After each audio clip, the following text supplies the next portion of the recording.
This is the series where we we are live. I am Cory Kerr. And I'm Joshua Kemble. And this is the series where we review the best of indie comics and other media like movies, TV, cartoons, books, and did we mention comics?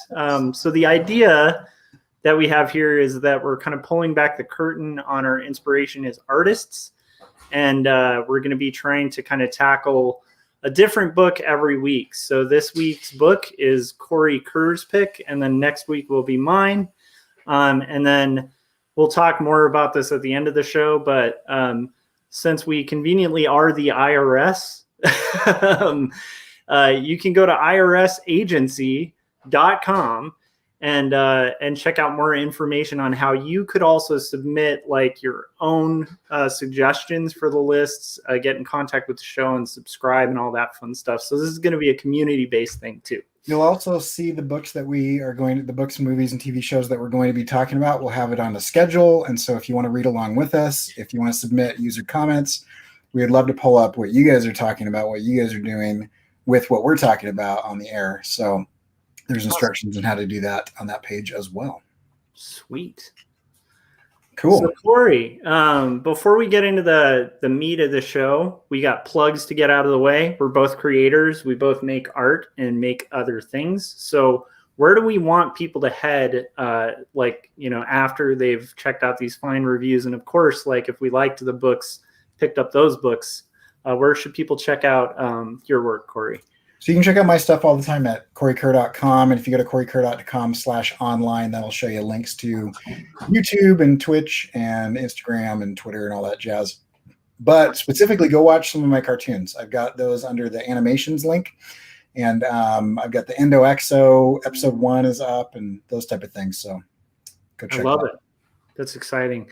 And then for me, as usual, if you guys are familiar with my stuff, check out my stuff at joshuakemble.com. Quarterlystories.com will take you to the most recent graphic novel that I published, 2 stories. And then if you can, go to amazon.com and look at that. I kind of made that work slightly. Check out 2 stories, that book right there. That's going to be our story cam that we're going to be using to review books on my end.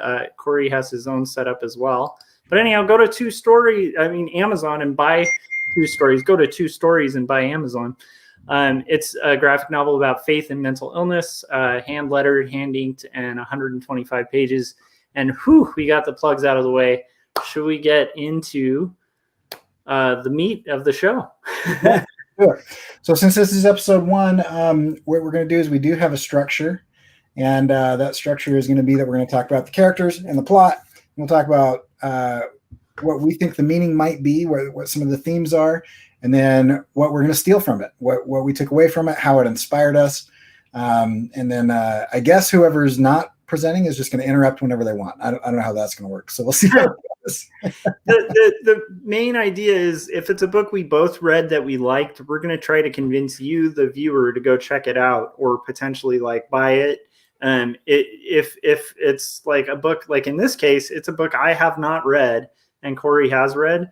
Cory's going to run through it, and then I, as the interested buyer, am going to be asking a lot of questions if there's anything that doesn't, line up or any curiosity as I have. So, and then of course in the chats, you guys can ask Cory questions as well. And while he's flipping through the books, I'll field those questions to him. So, yeah. Cool. Okay. I'm going to take our names off. And you know that moment when Dorothy steps through the door and it goes to color? Whoa. We have color. I love it. Great. So here's Limbo. And why don't you tell us about this book and why you picked it? I guess first, maybe you're telling us about the characters in the story, right? Yeah. So first off, this book is by Waters and Wijngaard. So we've got, can you see everything okay there? Oh, we got to get the color in there. We're still in black and white. It's a beautiful color book. So we're going to pump it with color. There we go. Dorothy's landscape. Love it. Punch list of all the things we need to do. So we've got Caspar Wijngaard is the artist illustrator who does pencils, inks, and colors. Oh wow! And then Dan Waters wrote it. And we got Jim Campbell lettering. And opening page gives us our main character. This is Clay. He's a man with no memories. He wakes up about 9 months ago and has no idea what's going on. His memories have been completely erased. And somehow he kind of turns into kind of like a PI, like a private investigator. And he's really using this as trying to figure out like what's going on with him. Okay. And then this is also where we're introduced to the fishmen. There are these fishmen that kind of go through, and they're kind of mutated, sort of humanoid, sort of fish, and they're kind of like a hillbilly type of thing. So, kind of as we go through, I guess we'll do characters still. So we're still kind of cutting through, and we see different things. I'll come back to some of this stuff. This is Sandy, who is a voodoo queen necromancer who conjures the voodoo gods and spirits by dancing to 80s music. And so you can see that she'll like throw like a cassette tape down, and then she puts on like a mixtape, and that's how she's able to kind of cross over, and the cassette tape will start to like turn into, one of the voodoo gods. Then later on we meet the Thumb. And the Thumb is a drug running crime boss luchador. And so he's right here, and he basically owns all the nightclubs. He's in charge of, he's kind of the kingpin of this area. And he's also a luchador that he has a flair for the dramatic. And so when he kills somebody, he doesn't just shoot him. He likes to, have them wrestle mutated alligators and everybody bet on it and things like that. I want to just chime in at this point and just say, so far, like first impressions, I'm really stunned by the, it sort of starts in what feels like kind of our world, and very quickly kind of introduces these fantastical characters and sort of builds its own universe. And that to me is really striking so far, where it seems like a fairly unique fantasy landscape kind of thing going on. And I just wanted to kind of mention that. That's pretty cool to just see. Makes me interested. The cast of characters is pretty crazy. And the world is pretty crazy, but it seems to operate with some kind of specific rules and things. But it's not set in any particular time period or anything. So yeah, and they do a really interesting job, because I'm only a few pages in. Yeah. And we've already got what's happening is this character. This is Miss Bridget, and Miss Bridget is a lounge singer, kind of janitor turned lounge singer that saw something she shouldn't have seen. So she goes through and she talks about she heard a TV on, and so she walks up to turn it off, and then she sees a room full of people staring at the TV, and this guy, the teleshaman, who is a shaman that has adapted to the modern age and found power not from nature but from television static. And he is dancing to the static, and then the goat gets kind of like sucked into the TV, and then everybody in the room sees her and turns and catches her. So she hires Clay to basically kind of protect her. Anyway, so there's that, and then we also have Papa Legba, who's the trickster god of the voodoo land beneath the sea, and he kind of plays a part later on. And those are really the main characters, kind of in this comic. So that's kind of the character breakdown. Cool. So should we get into the plot then? Yeah. So as far as plot goes, here we go. I wrote this, and those that have read the description of this video, I'll just read this because I feel like it's really hard to describe. Yeah. It's a reality bending existential modern take on Sisyphus, set in a neon-noir hard-boiled detective story mixed with 80s technology, examining the blurred lines between media and reality. And it also dives into a lot of existential themes, which we'll get into kind of in the themes later. I love it. And I would say that it's kind of in between PG-13 and R as far as some of the content goes. So there's some implied nudity and quite a bit of swearing. So But that's kind of that. And so the basic plot is we start up here in Clay's favorite place, which serves amazing lizard on a stick, and that lizard on a stick becomes a theme as he goes and fights alligators, and then realizes that he's being manipulated, and so that's kind of the opening and closing kind of bookends of the story, is this lizard on a stick. But it's also, this yellow background and this purple lizard with a green hand. It sets it like, and then everywhere you're looking, you're seeing this neon. Yeah. So even though that this is like a dive bar and it's really darkly lit, we still have like a palm tree over here that's giving us kind of that old school 80s horror lighting where it was like, you'd have green versus purple, or, that. Yeah. Who's the colorist on this? I'm sorry. I'm just curious. Yeah. So Caspar Wijngaard does all the pencils, inks, and colors. Nice. I just love the interplay of all the complementary colors that are going on there. It's pretty rad. Yeah. And that's kind of throughout. There are a couple places where it gets really dark, but for the most part, you're going to play with this high value contrast, and then high contrast in kind of the color temperature as well. Yeah. And so it's a very bright and in your face kind of colored comic, but because it's noir, the lighting still, you notice that a lot of the backgrounds are just completely blacked out. Like there's a lot of like Magnolia kind of reference in there, and kind of some Frank Miller. That falling panel too on the right is great, where it's just a blank, like they left no panel border in that. That's great. Just on the to me also, like one thing that's really striking is they don't rule out their panel borders. Yeah. And that's a fairly at least to me, that's not something I see as often. It might be because I don't read a lot of image recently, but I think that's kind of a cool thing because it does bring out the color a lot, not having that panel border edge. Yeah, it's pretty cool the way that they do it. And you don't see a lot of panel borders. You will see kind of that solid color, but then occasionally they'll do something like this, or we don't have panel borders here, but they've got kind of the color stopping short, and so it looks like the conversation is kind of breaking out. I adore it. That's cool. So anyway, he gets a phone call, and this phone call is pretty jarbled, and somebody is mumbling things, but it seems to be kind of like breaking up a little bit. So he doesn't get the entire conversation, and then he gets in a fight with the fishmen, and he's thrown into the street and almost run over by a Day of the Dead parade. And so you'll kind of see in this panel that they're playing these two. I feel like really like these blacks are kind of washed out at this point. Yeah. But they're playing these two kind of as bookends of this thing. Like he's on the ground looking up, and these just giant, kind of surreal figures are like towering over him. Yeah. Coming after him. And then eventually he runs off, and we see him run off, and here's again, him running borderless panel. Nice. And he ends up highlight that he's wearing Chucks. Sorry, that's very important detail. It is.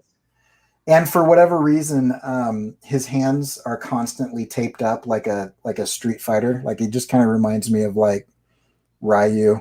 I love it. A lot of those situations. But then we see like the camera angle changes, and they become significantly less threatening. Yeah. And then it just turns into kind of like, a little parade, and he's walking away from it, and we see that kind of hinted at throughout as we see like confetti. Yeah. Anyway, pretty genius kind of how they change the tone of things so quickly.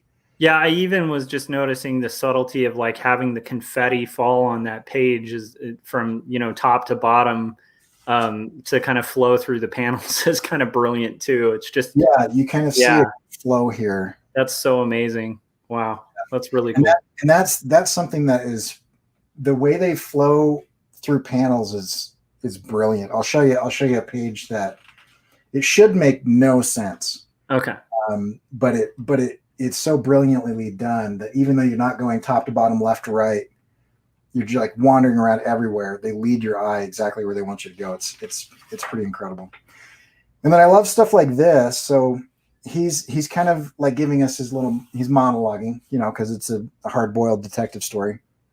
And he's talking about how he has no memory and he doesn't know anything. When we get over here and we actually we see this fish, and you see that the lens turns into a fisheye lens. Yeah. But then you see the fish get eaten by some creature that comes up from the bottom.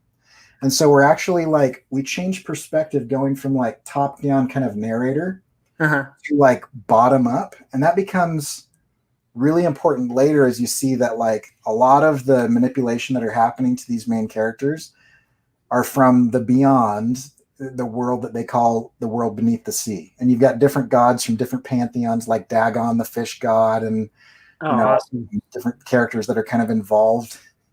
And so it's an interesting camera shift to kind of tilt camera from a high angle to a low angle, and then turn it fisheye, and then destroy the fish. It's also just kind of a cool idea of a shot of a dead fish from a fisheye perspective, where it's you're almost like the fish. That's really cool. Wow, that's cool. Yeah, so really beautifully done. Jim in the chats is saying, here, I'll pull up some of the chats to share them. So Gary was saying, I'm really enjoying the look of it, particularly the colors. Yeah. Let's see. Jim Lujan was saying this looks fantastic, and then Gary was saying he also noticed none of the panels having borders.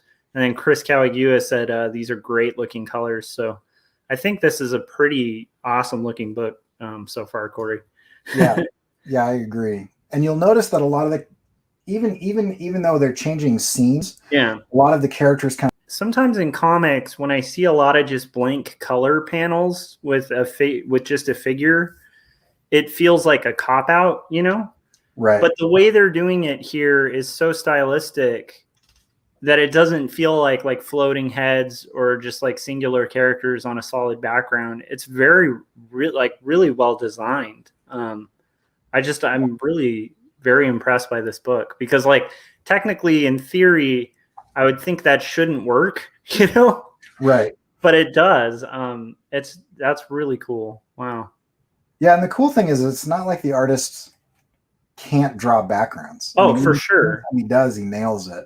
I really think it's just a really important stylistic choice. As you go through, you see the color palette change as her mood changes. That's so cool. It starts very blue, and it starts to transition to a red, and then really the only point of white, because this is all kind of like a washed out blue or purple, is the whites of her eyes as she sees this goat be basically sacrificed to the television and just enveloped in the TV.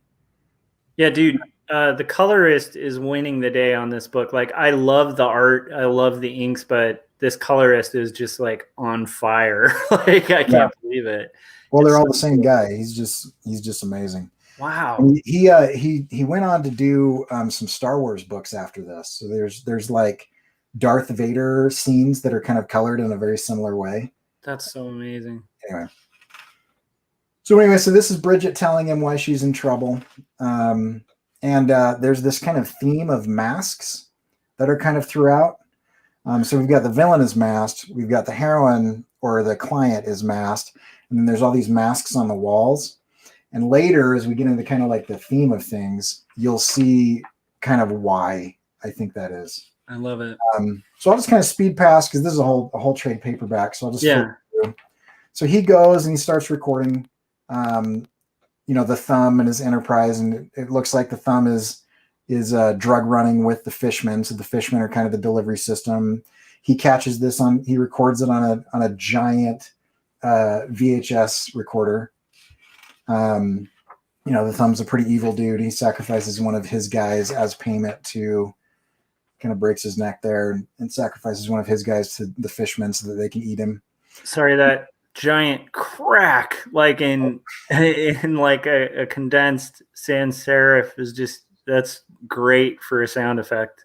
Yeah, that's awesome. And the fact that we don't need to see all of the letters and everything, it really works really well. So jeez. And I love this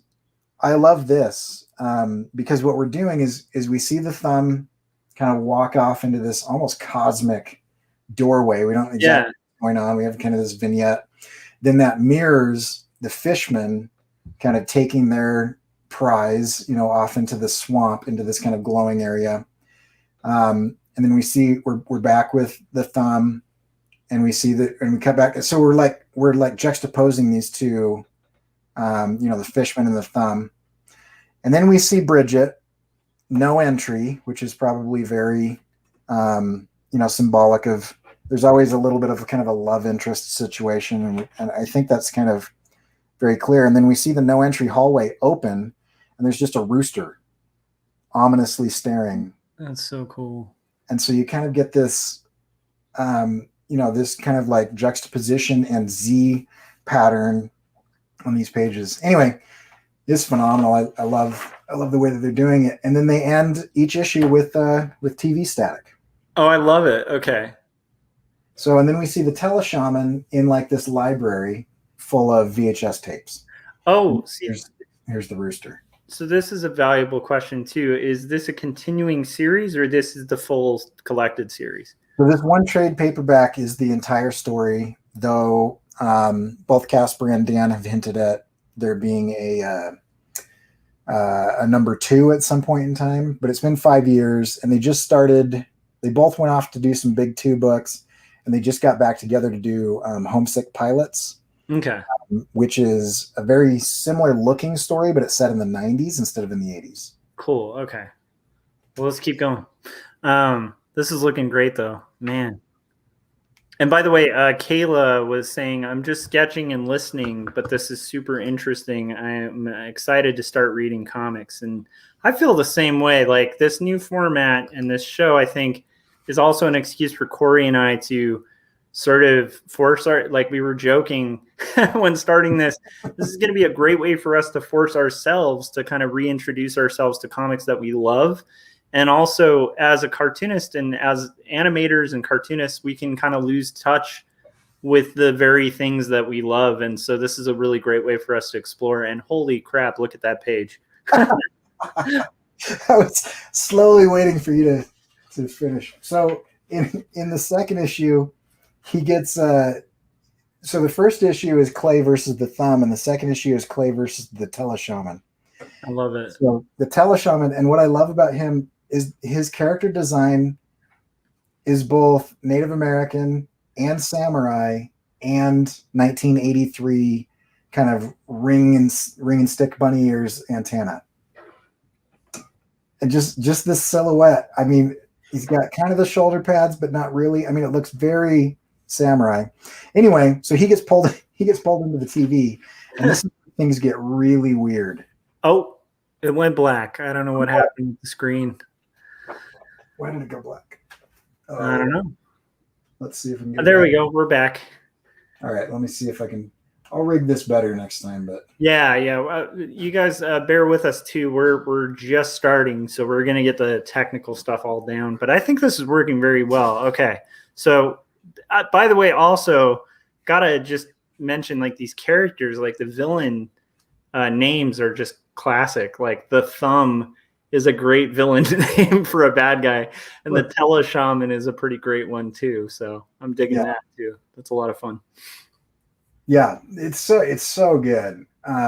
So I'm trying to decide, Josh, at this point in time, how much plot do we do? Because I don't want to spoil it necessarily. Should I just skip the end, or should I just kind of gloss over some stuff? Or I think I would just highlight some key elements, because I think you gave people a taste of it. So it definitely. Oh, one other question: the voice in it. Like, you were talking about it kind of having this hard-boiled detective vibe to it. Is his speech kind of hard-boiled detective-ish too? Like the way he's narrating? Is it first person or? I would, yeah. I think he is the narrator most of the time. Okay.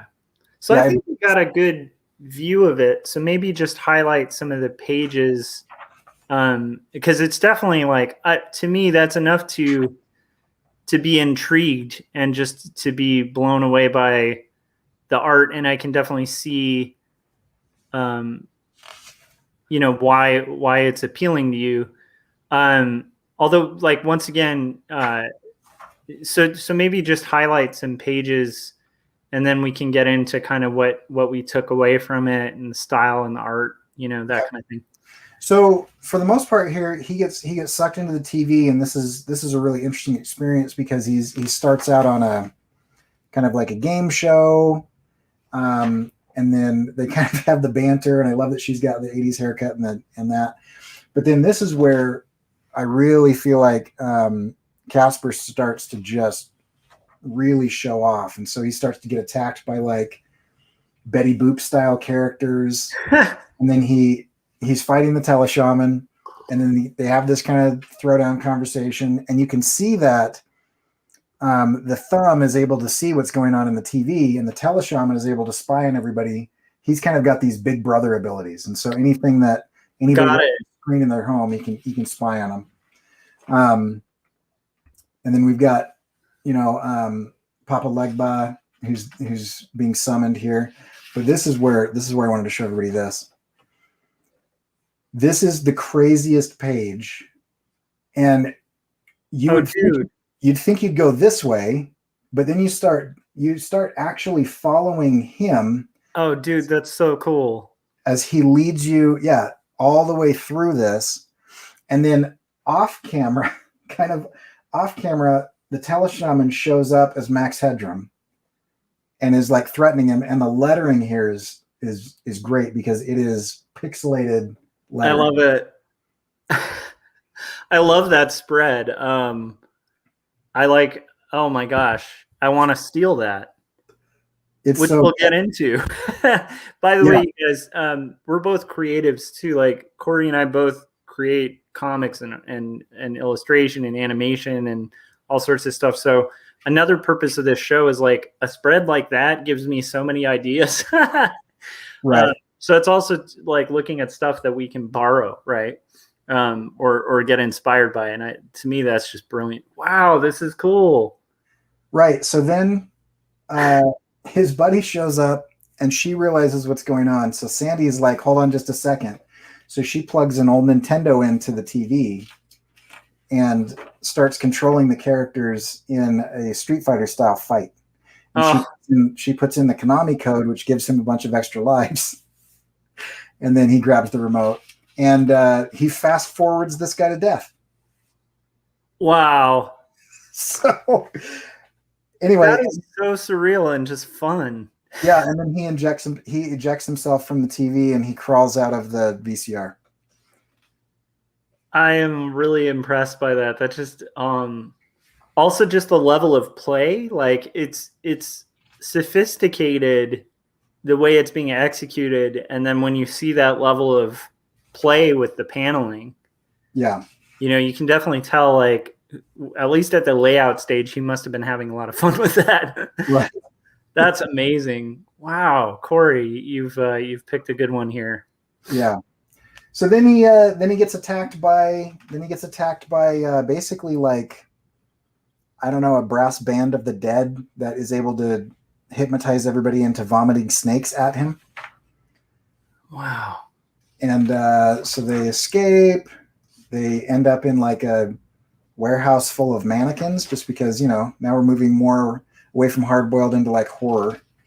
Mannequins are taken over by snakes. They fight them. She puts a curse or hex or spell on this He-Man type figure. I like that panel sequence too with the lipstick. I mean, that's really smart to do those long, thin panels. Yeah. I'm gonna have to get this book, Cory. This was one of my fears about this show, was that it'll make us broke. I'm gonna have to buy this book. Yeah, so I'll skip forward a little bit. He's captured. He has to fight the Thumbs alligators, and this is where we revert back to the kind of lizard on a stick motif that we had before, because now he's got a spear fighting a giant mutated alligator. Wow. And then we kind of move into the 60s a little bit, in the 70s. Huh. She's trying to figure out how to reconnect with the voodoo gods. We'll keep going. I love that they're doing, I don't know how well you can see this, but I love that they're doing, yeah, you can't really tell. Yeah, I can see that there's like banded lines of like a TV screen. Is that what you're talking about? Yeah, yeah. So there's some of that going on, and he's tied up with Memorex, and things like that. So then Bridget shows up. I don't want to spoil anything with her, but she is, not surprisingly, more than she seems. And I love this whole page because That's so brilliant. We get in the car with this character, and then we start to see fast forward lines, and the car isn't affected by it, but the background is. And then all of a sudden we have kind of the holding pattern symbol as the perspective of the car starts to drive out of 2D into 3D. Wow. So there's some of that. I'll kind of skip that. I don't want to ruin that for anybody. So then they end up in the land beneath the sea, which is the land of the dead, but it's a mixed pantheon land of the dead. So we have some Greek. We've got some. Who's Dagon? Is that? Sorry. Give me 2 seconds. There's a couple people. What was it? Oh yeah. So Scott was saying, I thought I used a lot of panels on a page, and then Gary was saying he just dropped it in his Amazon cart. Yes. Oh, yeah. By the way, if you guys want to support the show and are interested in the books that we're talking about, go to irsagency.com and click on the book on that page, because it doesn't cost you any more, but it'll give us a little bit of a kickback, which kind of helps pay for some of the equipment and subscriptions that we have to do this show. Nice. And I guess Gary's reasoning was that the same thing. Josh put it well. The sense of play is really attractive in it. And I agree. I'm stunned by the playfulness of the storytelling, the sort of fun with it's almost like hard-boiled, bad guys, but with this sort of digital. I mean, you did a really good job summarizing this plot. And I can see why it was a little tough to summarize, because holy moly, right? Yeah. Okay. Is that TV screens in a cutaway of like a tree? Okay, so this is the god Dagon, who's the fish god of I want to say the Mesopotamians. Yeah, isn't that like an H.P. Lovecraft character? Well, yeah, he's also in the Old Testament. I mean, I love it. He was an actual Mesopotamian god. The Old Testament, there was Baal and Dagon and a couple other false gods kind of in that narrative. And then this TV screen mouth is just insanely cool. Yeah. And so so this is where we start to get into some of the meaning. I love it. Some of these are kind of tip the hat, but not in a super obvious way. So we have stuff like this where omniscient Dagon sees through the translucent liquid of time. He can see what does not belong. He can see between the levels. Ouroboros Dagon sees the jagged joint where the cycle begins anew. And so you start to see this theme that's kind of going on. And then like Scott was saying Lovecraft. Sorry, go ahead. So it starts to get very metaphysical, and it starts to get very existential. And then he says, compatible Dagon supports both VHS and Betamax. It's phenomenal. So you have Sandy's ancestors represented as spider creatures that are waiting to be resurrected. And then we jump over to Clay being eaten by this half TV, half Lovecraftian monster. Wow. And then we cut back and forth between those situations as they're burrowing in her ear, and it has switched completely away from detective hard-boiled into full-on horror at this point in time. But the cool thing about it is what they start to do is they start to talk about what's going on. So she starts to have, she starts to have this conversation with Death, who is the Baron Saturday, and he offers to play a game of chess with her, and she says, no, it's a little bit on the nose, but all the chess pieces are characters that we've seen so far in the story, and so we start to see that he's actually been kind of manipulating things behind the scenes. Oh, that's so awesome. And then these these two panels are some of my favorite panels. I'm sorry, is she like glitching out in that top left? Like okay, yeah. So that's a cool effect. I want to borrow that. Yeah, for this entire issue, she is either melting or glitching based on what's going on. And so when she's being attacked, she starts to melt and drift. But when she's not, when she's more in control, her form is solid but broken on the inside. Oh, that's so cool. I can't believe I'm just picking that up, but that's amazing. And that's a cool story device. And I think, well, I mean, Cory, you know, I like melting people. I draw them all the time. So that's kind of a cool, wow. Yeah. Okay. And so and the reason that that's happening is that she is a living person in the land of the dead. And I love it. She's almost being projected in there, but she doesn't really belong. And so her form is shifting. And in this issue of this series, they play with motion like I've never seen. It's a phenomenal use of motion. I love it. So then the He-Man character shows up, riding a lizard. Again, we have kind of the lizard, but in the land of the dead, the lizards aren't on the stick. They are very mobile and vicious and whatnot. And then Death says, you know, enough, you irritate me, little homunculus. What is your message? And so she comes with a message from Death's wife. And you can see that Sandy starts to progressively not be able to contain herself until she's completely solid, with a little bit of a bleed into this panel until she's come in. So it's almost like being teleported.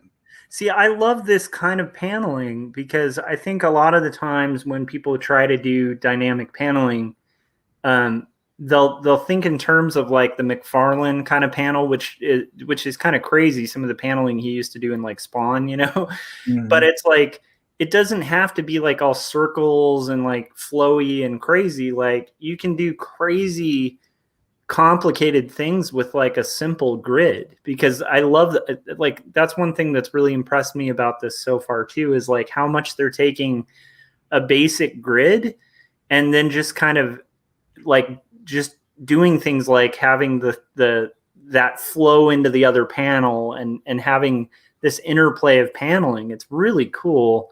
And I think just a really a different way of doing dynamic paneling that I think can really work. I mean, wow. Geez, just unbelievable work. Yeah. It is. I mean, I think you could study this comic for hours and hours and hours and continue to get stuff out of it. Wow. So we show back up to the land of the living. Sandy finds a fishman in her car. She's possessed by death at this point in time, and Bridget is playing chess, except the chess pieces are normal. And there's a lot to that, but I don't want to ruin anything for anybody. And so then you just kind of see. I'll just flip through some of these without commentary because I don't want to give up the ending, but. I also love the whole El Mariachi style guitar case being used all the time. That makes me happy. Yeah. He's always bringing something in his guitar case. So he's got gasoline or a VHS camera or a bat. There's never a guitar in there though. And so you kind of see, you know, there's a bit of a showdown at the end. There's all the TVs. I love this because Sandy is being possessed by death. And we see that in the shadow, Death is pulling the strings, just, you know, and you kind of get that kind of almost a puppet-like situation. And even though the character design is the same, I feel like the way that she is walking is very masculine compared to the way that she was walking before. Got it. And also a little stiffer. That's interesting. I like it. So you have kind of marionette and male, even though she still looks very female, but now she is, you know, arms out, upright, chest back, you know, and it's like watching an actor in a movie, you know, play a different part, and they're really good at it, except it's the artist that's doing it, and it's just phenomenal. Oh, I love that last panel too on the right. That's just beautiful color. Like the color in this book alone makes me want to pick it up. I love it. Yeah, it's phenomenal. So anyway, so we kind of see different things, and I love stuff like this when they're going through. We see Sandy, and Sandy is wearing the He-Man homunculus's head, who continues to talk to people in kind of like a Conan the Barbarian style language. So great. Time, like every time he's on screen, he's talking in like a very chivalrous, type of old school language. So anyway, you kind of see things carry on and they go and whatnot, and then at the end, we see the conversation between these two, and they talk about what's going on, and you start to see the juxtaposition of the meaning of the story. And so if I were to get into the meaning of the story, it's very existential, which is very interesting to me. So I haven't given away kind of the last bit, but I wanted to read a few. I wanted to read a few of the quotes that I took that kind of go into the one of the things. So I'm gonna come over here. Let's see, what's the best way to do this? I'll show you some of the art as I'm doing some of this in the back. So we've got some. Oh, and we have a Matto the Warrior and the Eldritch Abominations mini comic in the back of this trade. I also can you just show that just for a second? That ad is amazing. That is so great. And it's like this kid with kind of a Lion-O lightsaber. It's very 80s. I mean, you've got the Mattel knockoff logo down here. You've got the Masters of the Universe knockoff logo here. Oh, you've got the wizard that he was riding that's armored just like Battle Cat. That's so cool. Then I love that this kid has just super messed up teeth. It's just great. Lightning everywhere in the 80s kind of glowing neon grid. I also just love the idea of fake ads in comics. Like I want to see more of that. And I think it must be something ingrained in us from when I was a kid and I'd read Mad Magazine, and you'd see these fake ads. There's just something whenever I see an ad used for narrative, it makes me happy. Yeah. It's also kind of punk rock because you're repurposing advertising for your own benefit, not for a product. And I love that. Yeah, I agree. Wow. So, okay, so let's real quick, just because we just went through that again, and I have a bad memory.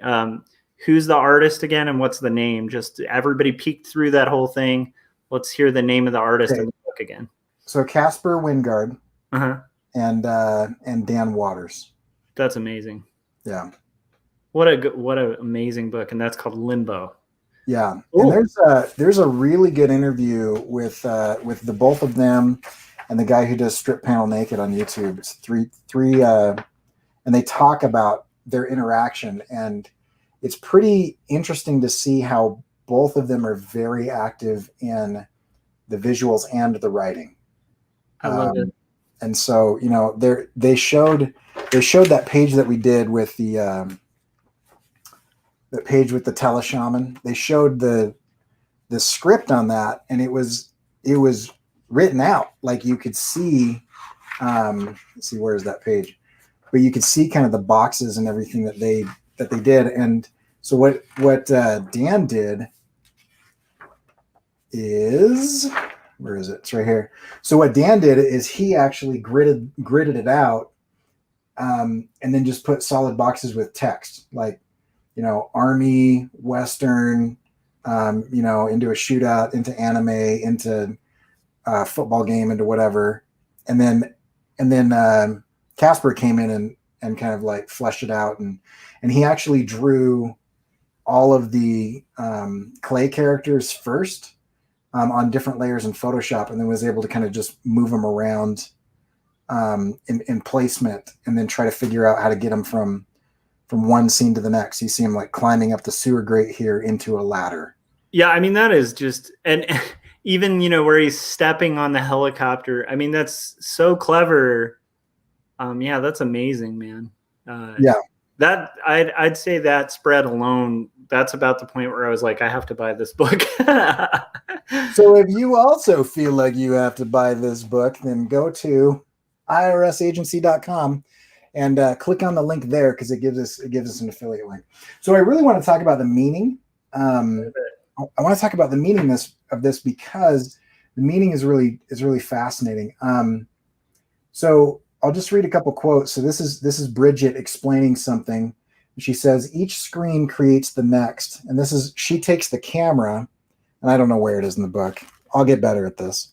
But she takes the camera at some point and points it at the TV. So you get that kind of infinite TV situation, where it like kind of steps down. Yeah. And she says, each screen creates the next, influences its shape. Each is a symbol in a chain, just like the thoughts in your head, that looping network of input and difference that becomes so complex that it turns on itself, creating the most complex symbol of all, the I in the human mind. And so we start to see that we're talking about kind of true existentialism, which is like, who am I in this world? Would I be different if I was born a second later, or if I, all that type of stuff? What if we remove the points of reference, all those memories, dreams, and symbols, those symbols, does the I still exist? Is it still in the same mind? Is it doomed to follow the same pathways down to the same end? And so what you really start to see is that this character, Clay, shows up with no memory, basically as a social experiment to see if he will be the same type of person that he was before he lost his memory. And there's this giant chess game that's happening between these two anthropomorphized versions of death that are like organizing everything to do this social experiment to see, is it nature or nurture? Is it in his nature to be evil? If we take away all of his memories of his evil acts before this, will he be good? And then you kind of see this. And then Death at the end says, I'll wager that it takes no more than a whisper in his ear to revert this man back to his old ways. The living, they ain't got the change in them. I tell you, they're predictable. And so you have these two characters that are debating whether or not it's possible for man to change. Oh, that's awesome. So it's like free will versus predestination. How Yep. heavy. That's awesome. So it takes place in this super fun, crazy thing. But actually, if you're really looking at the writing in between, like the in between all the dialogue and everything, it really is kind of a a situation where, I don't know if you've read the what's the series of movies where they do all the camera shaking, and the guy's an amnesiac. It's a spy movie. Something Identity. The Bourne Identity. Yeah.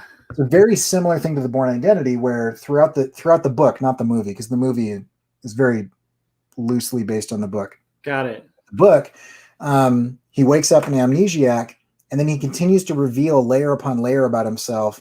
And he thinks he's evil, or he thinks he's good, or he thinks he's evil, or he thinks he's good. He flops back and forth. And the same thing happens to Clay here as he slowly peels back he's solving these little mysteries as a PI. But as he's doing that, he keeps getting glimpses into his past and trying to decide whether he was an evil person or whether he was a good person and what that means to him now. And a big tenet of existential theory is that facts exist, but we get to ascribe value to those facts.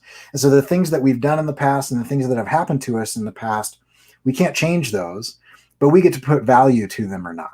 And so as he reveals that he is actually a pretty bad person prior to waking up 9 months ago, not knowing anything what's going on, he still gets to decide whether he goes this way or that.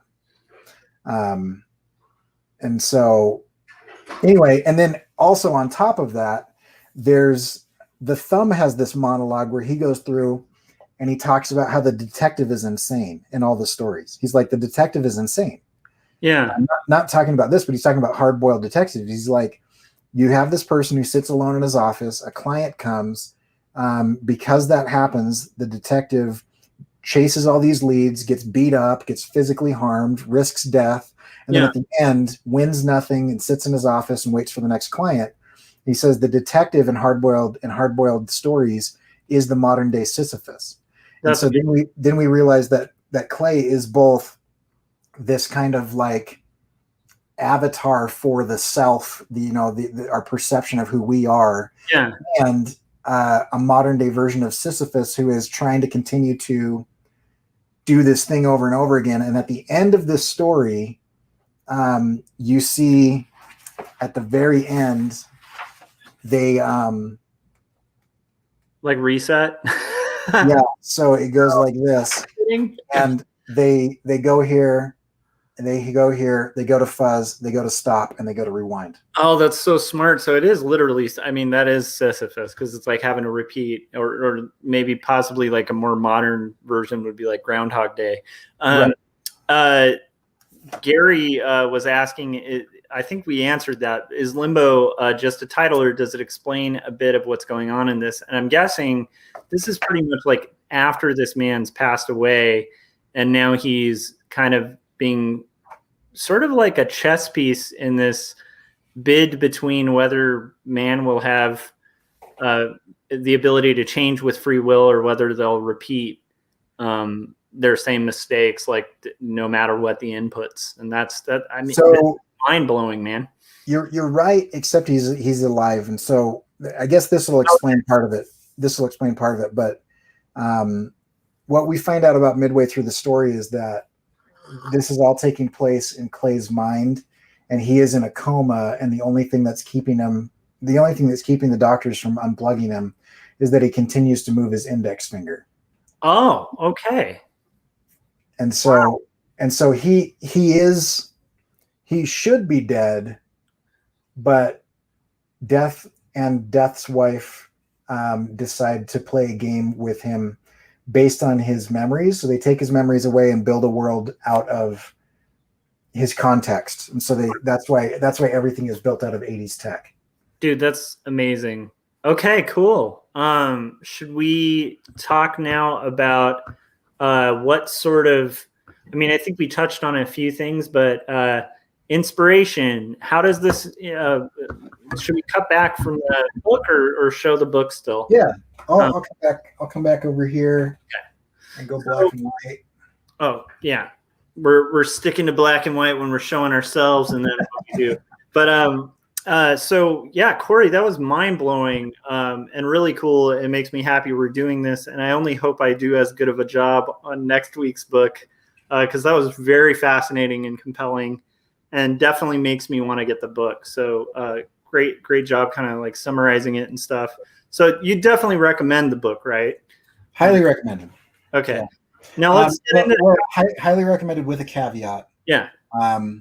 There's some implied nudity, and there is a lot of cursing.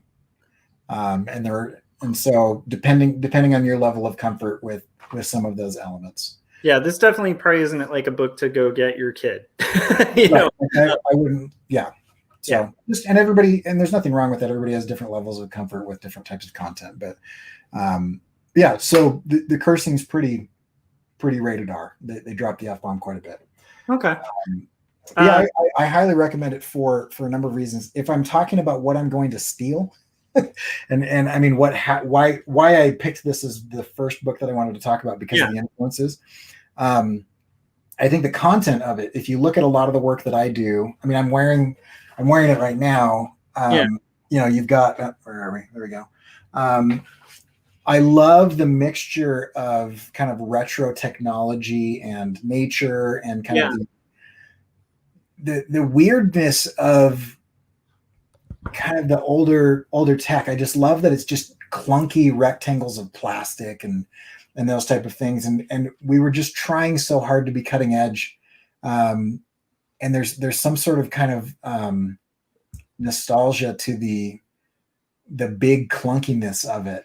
And I love the idea of like old school televisions having fake plastic wood grain, on the paneling and stuff like that, because it's just like, there's nothing about that looks natural. Yeah, totally. So I love all that. And the storytelling devices, if anybody's read any of my comics, of which there are few, the storytelling devices of using the rewind and the fast forward and the screens as actually characters in the story. I mean, it's kind of like Gotham as a character in a Batman comic. Yeah. Even though it's just the city, like the idea of the media is a character in this comic. It's a very interesting thing to me to see like concepts being personified. Yeah, totally. And so there's some of that. And then I also just love, if you'll notice, a lot of the way that I color is very high saturation and very color temperature contrasting. And Yeah.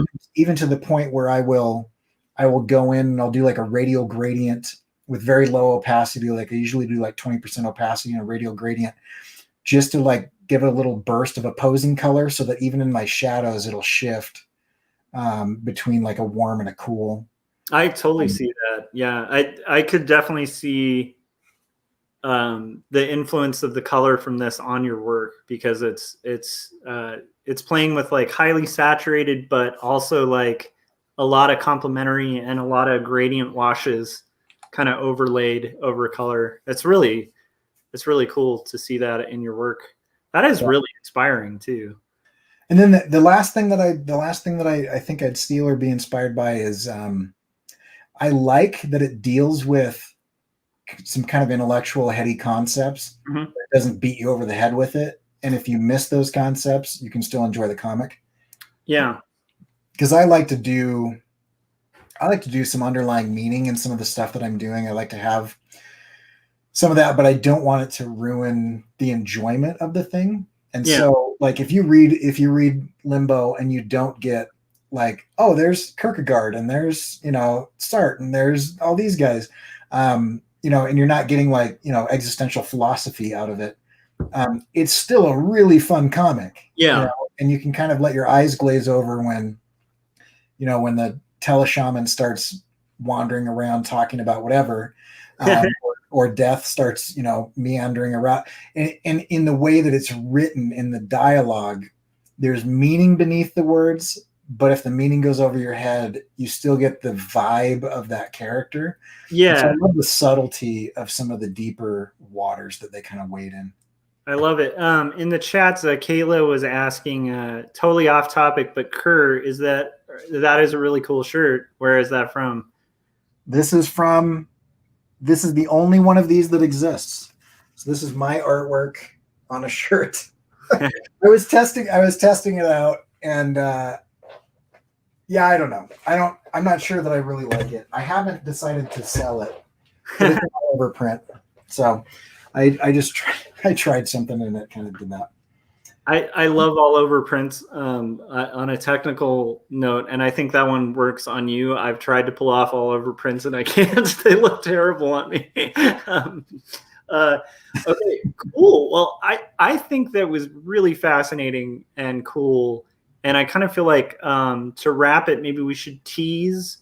Is there anything we didn't touch on that book? Well, I did a lot of talking because I want to get your thoughts. And so is there anything based on what you saw that you would steal? Anything that for me, the main thing is that'll be applicable since I'm still thumbnailing like the second book for 2 stories. I'm always keeping an eye out for different paneling tricks that I might be able to use. And there's like at least 10 I saw while you were thumbing through, particularly that walking through the panel sequence, which is really cool. And I've always been looking for something similar to that. I never thought of having them walk outside of the borders. I've seen Frank King do that with like a large landscape of like a forest or something where a character will walk through it. But that was just a really cool, interesting kind of technique that I might have to kind of draw some influence from. And then definitely for just design, layout, and color. I mean, and then of course, I mean, it looks beautifully drawn too. So I think there's a lot to be pulled from that. And I definitely will be picking up a copy because it's just, I mean, just that spread alone, that one spread where they're walking through the, I think it's like 12 panels or 20 panels, something like that. 3, 6, 9, I think it was 18 panels actually. But anyhow, where they're walking through that whole sequence, it's like that just, that alone makes me want to get that book just for that spread. And then the story as well sounds really fascinating and cool. and kind of cyberpunky, but with like more of a philosophical bent, and more grounded in kind of this almost like Day of the Dead sort of vibe. It's unique. So it definitely makes me want to get it. But yeah, for me, like the main thing that sticks out, the main thing I will probably borrow from this book is the paneling, because there's just things they're doing with paneling that's very sophisticated and definitely my speed, because I like working with a simple grid, and then you break the grid in these weird ways rather than trying like some crazy page layout. Like you can just widen a frame or have like something flow from the panel to another. So yeah, it was a really inspiring. And I definitely, this was a good one to kick it off with, because I definitely think I'll borrow that. It also makes me a little nervous about my next week's book, because it's a totally different vibe, but I think it'll be good. Oh, I think that's going to be good, because I will be switching vibes as well. Yeah. Let's talk about that. Real quick though, let me share my screen. Go share screen and go this one. So if you guys go to irsagency.com, it'll take you to this page, and this page kind of explains what's happening. You'll see whatever the next issue is going to be, issue, whatever we're calling these. And the way that this is going to work for those of you that are watching now, for the IRS, and that's what we're doing. We're auditing books. The next audit. Yes, I love it. But what you'll see is we want to hear from you guys.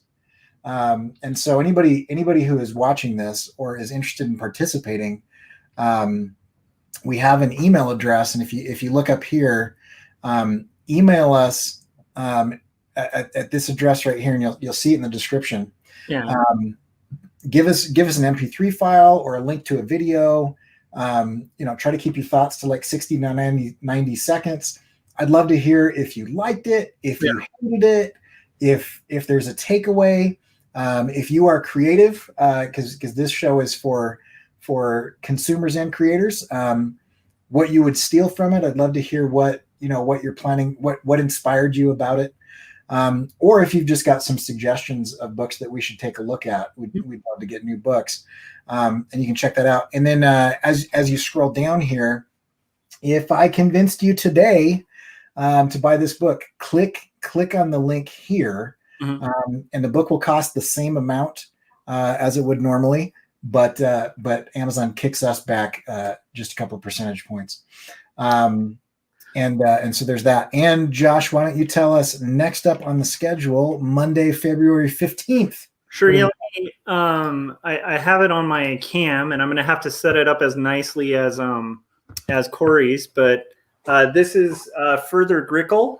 It's a book by Graham Annabelle, who was actually the director of the Box Trolls movie. But before Box Trolls ever was in existence, back when he used to work at Lucasfilm, he also used to publish these indie comics through Alternative Comics, and they're brilliant. So it's a totally different style. It'll be a stylistic shift from last week, where it's black and white interiors, and very cartoony, and might even be a different direction than people would expect me to pull up for like something that influenced me. But I think it'll be really inspiring and cool.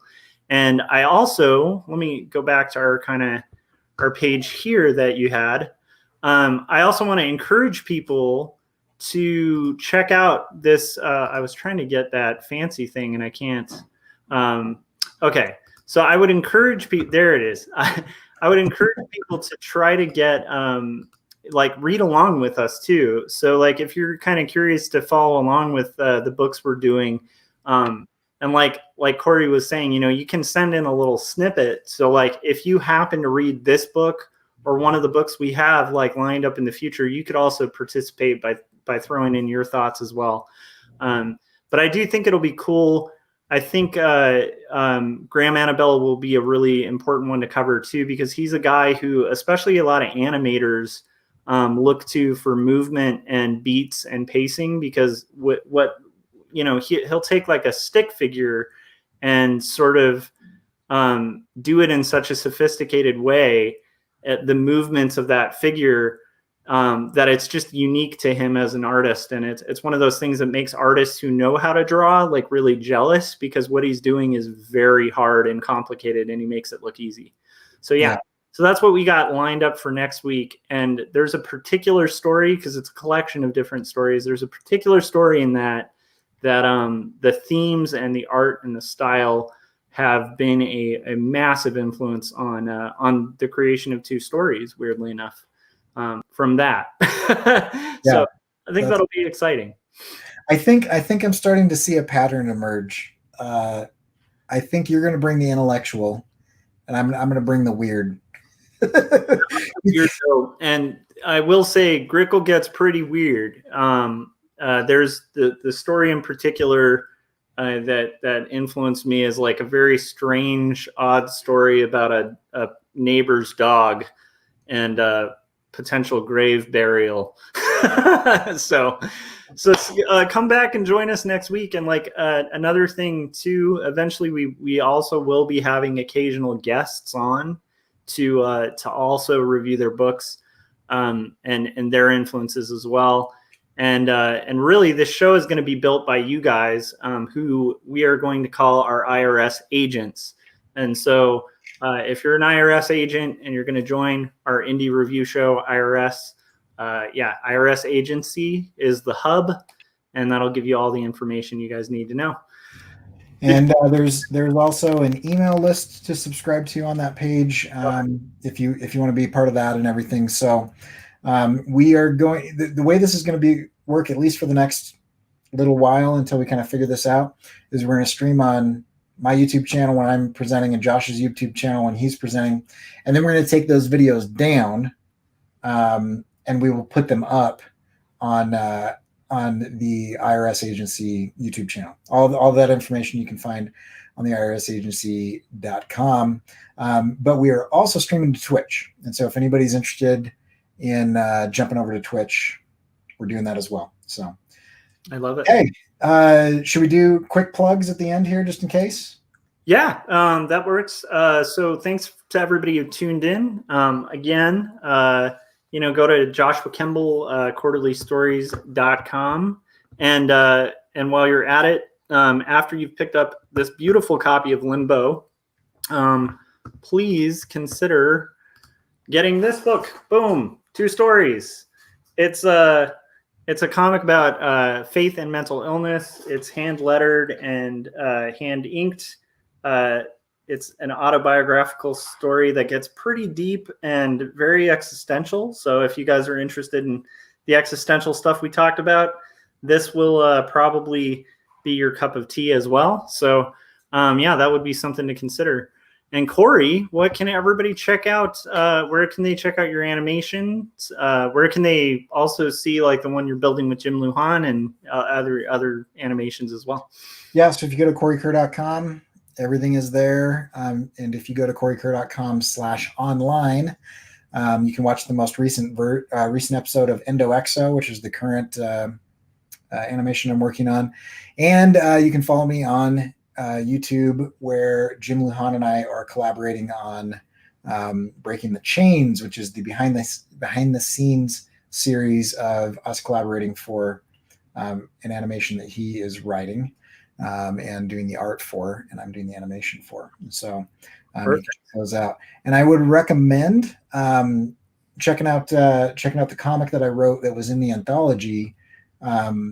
Heavily inspired by this type of stuff, because there's a lot of like mixing of old literature characters from Moby Dick with, like ancient Japanese and European and different pantheons and gods and stuff in this seafaring tale with some Lovecraftian kind of overtones and stuff. And it's only 4 pages long, so it's nothing like, and it's all black and white. So it's nothing like that, but it does have some kind of similar themes. But you can read it for free if you click on the blog section of my website. I love it. Thank you so much. Okay, cool. Gary said off to a great start, guys. Thank you, Gary. Thanks. You guys are the early IRS agents. So everybody in the chats, we will remember you. And then also Circworks said, love the show. Thanks, Scott. We love you too. And then I think that'll pretty much wrap it. So I'm trying to think of like a cool catchphrase we can end it with. And I'm almost feeling like, all right, IRS agents, we'll see you in our next audit. We really need music during this thing. Yeah. We'll have to cut that in, I think. Yeah, that's good. We'll do that with our team of people behind the scenes that we don't have. I love it. All right. We'll catch you guys next week when Josh is presenting his. Go to irsagency.com and follow along.